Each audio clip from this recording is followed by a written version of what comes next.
Tantôt nous serons dans Matthieu, tantôt nous serons dans Marc. Ce soir, je vais rester dans Matthieu. 15, verset 22. Matthieu 15, verset 22. Yonu kananu doko kagosin pe ne oji wage sugon eje hosuji bodo akuno David bi kuno bla unomi yayanya do iche yonu ji bo edo vraiment we balabala. Et voici une femme cananéenne qui venait de ces contrées lui cria: aie pitié de moi, Seigneur, fille de David. Ma fille est cruellement tourmentée par le démon. Jésus kakenoa àwọn foton le kaseya bodoni do nya yonu ya yonu do edo hosudo budo metin. Il ne lui répondit pas un mot, et ses disciples s'approchaient et lui dirent avec instance: renvoie-la, car elle crie derrière nous. Jésus kaigbe bodo izali fie chile gbogbugbo don le kede. Il répondit: je n'ai été envoyé qu'aux brebis perdues de la maison d'Israël. Mais elle vint se prosterner devant lui, disant: Seigneur, secours-moi. Il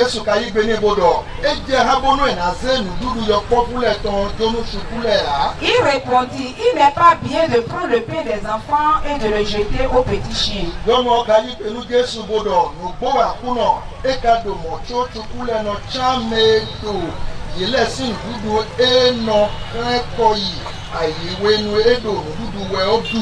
Oui, Seigneur, dit-elle, mais les petits chiens mangent les miettes qui tombent de la table de leur maître.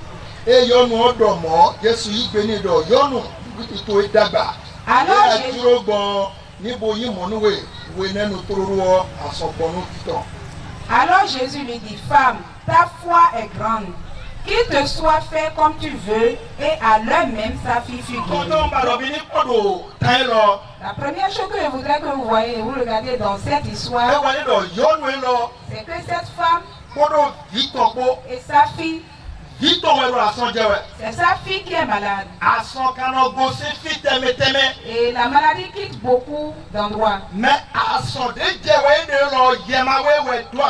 la maladie dont elle souffre vient d'un démon. L'hôpital ne peut pas régler. Les injections, les médicaments ne peuvent pas. Elle a besoin d'une force plus haute pour régler ça. Beaucoup sont malades. Et ce sont des maladies spirituelles.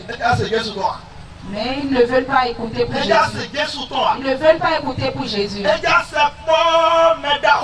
Ils ne veulent pas s'approcher du grand.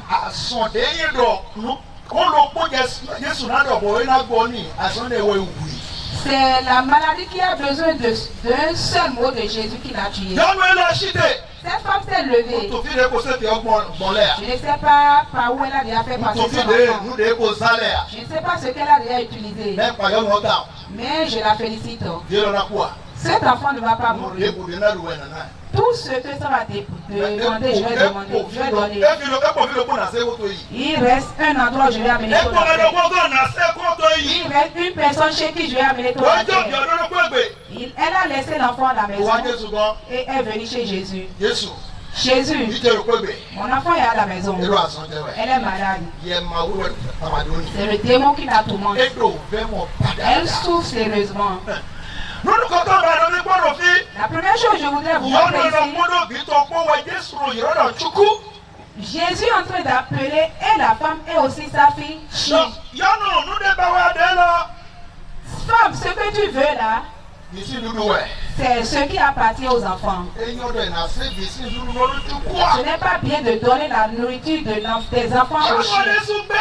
La femme non plus n'a pas refusé. Elle n'a pas tiré avec Jésus. Elle n'a pas refusé. Elle dit: quel qu'en soit ce que tu as me faire, je n'ai pas refusé.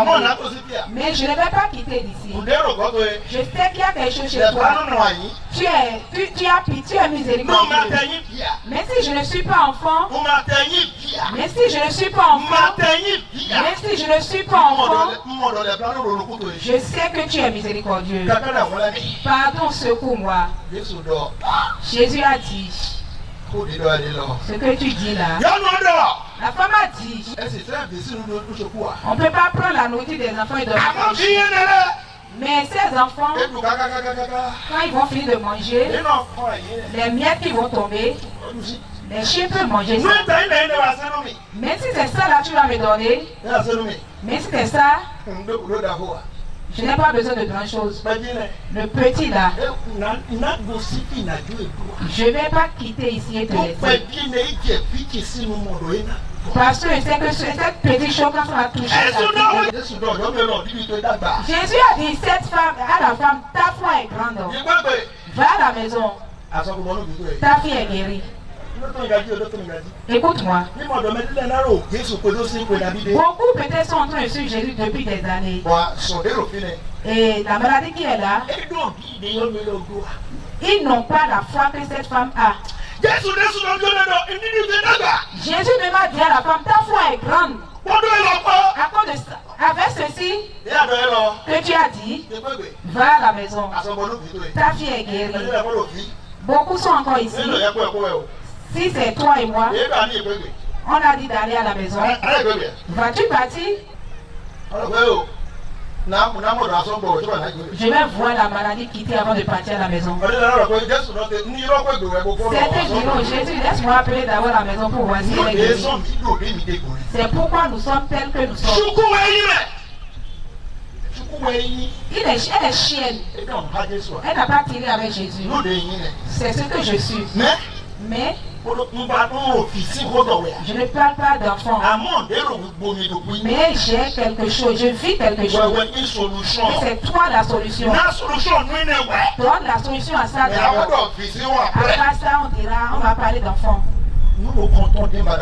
La première chose que je veux que tu dises, cette femme et son enfant, devant Dieu, elles sont toutes deux chiennes. En 5 jours, que Dieu illumine ta vie. Et que tu saches que tu es devant Dieu. Et que ta vie va changer au nom de Jésus-Christ. Si vous lisez là, Jésus a dit à ses disciples, allez partout le monde. Toutes les créatures. Et annoncer la bonne nouvelle à toutes les créatures. À toutes les créatures de Dieu. Tu dois bien saisir ici. La signification, cette femme-là, Dieu a vu qu'elle est chienne. Si un homme ne devient pas enfant de Dieu,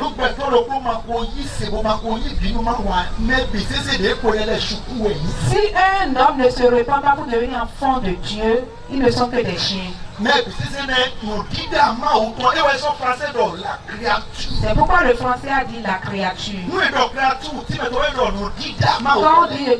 Quand on parle de créature, c'est ce que ceux qui n'ont pas encore reçu Jésus et qui sont devenus enfants de Dieu.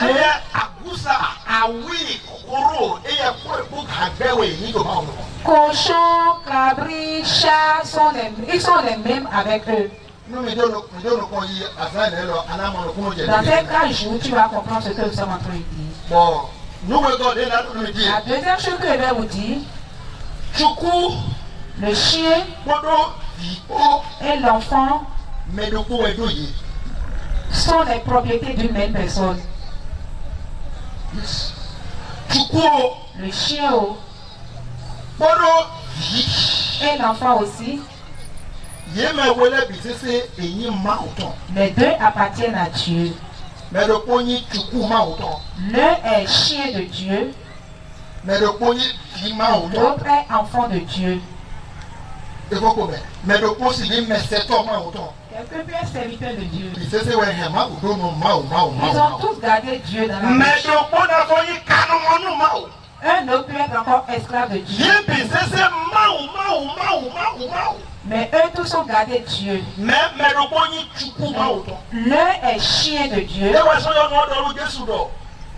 C'est pourquoi la femme a dit à Jésus, le chien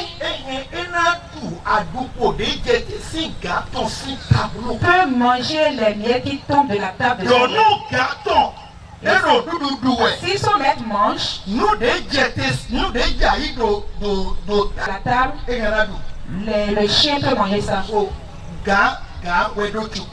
C'est le maître qui a aussi ce chien. Le chien aussi est aussi dans la même maison. L'enfant aussi est dans la maison. L'esclave aussi est là. Le serviteur aussi est là. Le coq est là. La femme même le sait. C'est toi, c'est à nous, nous t'appartenons tous. Écoute-moi bien. Tout appartient à Dieu. Mais qu'es-tu parmi tout ça? Celle-ci est chien de Dieu. Avec sa fille aussi. Mais dans la même maison, il y a l'enfant là. Lui, il est enfant de Dieu.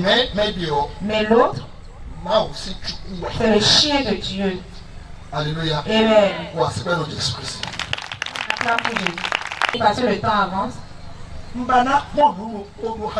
Je veux regarder quelque chose avec vous. Le chien reste où? C'est quand Dieu va changer ta vie. Il va changer notre vie au nom de Jésus. Les choses vont changer pour toi au nom de Jésus-Christ. Nous déclarons 22, verset 15. Apocalypse 22, verset 15. Amo avule makiki blotole agalatole mewutole forusetole bome nyi wanu adigba bom no wa adigba sole bi po nano oho gudo. Le chien reste où? Là où j'ai lu là. Ça nous montre que les chiens, même si c'est le chien de Dieu, dans le royaume de Dieu, dans la maison de Dieu, dans le plan de Dieu, le chien aussi a sa place. Il a dit toi, c'est au dehors tu vas rester.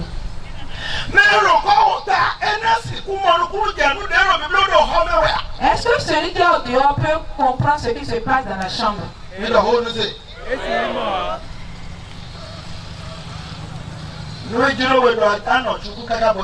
Si tu veux demeurer chien jusqu'à ta mort,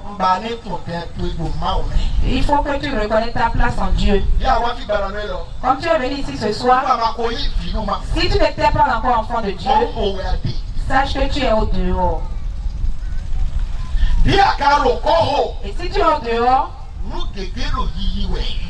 beaucoup de choses sont en train de te dépasser. Et tu n'entends pas. Tu ne vois non plus pas. Tu ne peux pas rentrer dedans. Parce que dans le plan de Dieu pour ta vie, tu es encore derrière. Tu es encore au dehors. Tu ne peux pas voir. Tu ne peux pas rentrer dedans. Le chien reste où? Il reste au dehors. Je crois qu'avec l'aide de Dieu, Dieu va te faire entrer dans la maison. Amen. Amen. Toi qui es déjà resté au dehors, toi qui étais déjà resté derrière la vie, Dieu va te faire entrer dans la lumière. Amen. Rester au dehors. Tu es resté au dehors. Toi-même, regarde ce qui va t'arriver au dehors. Dans le froid, sous le soleil, dans la pluie, là où tu es là. Regarde bien là où tu es. Il n'y a pas de sécurité pour toi.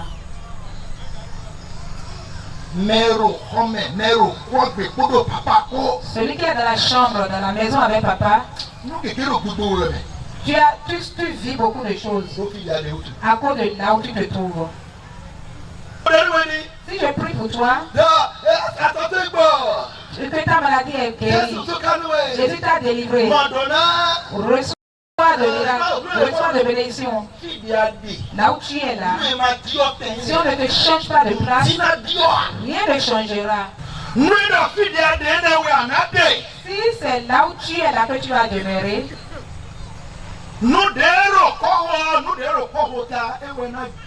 c'est ce qui se passe au dehors là qui va se passer aussi sur toi.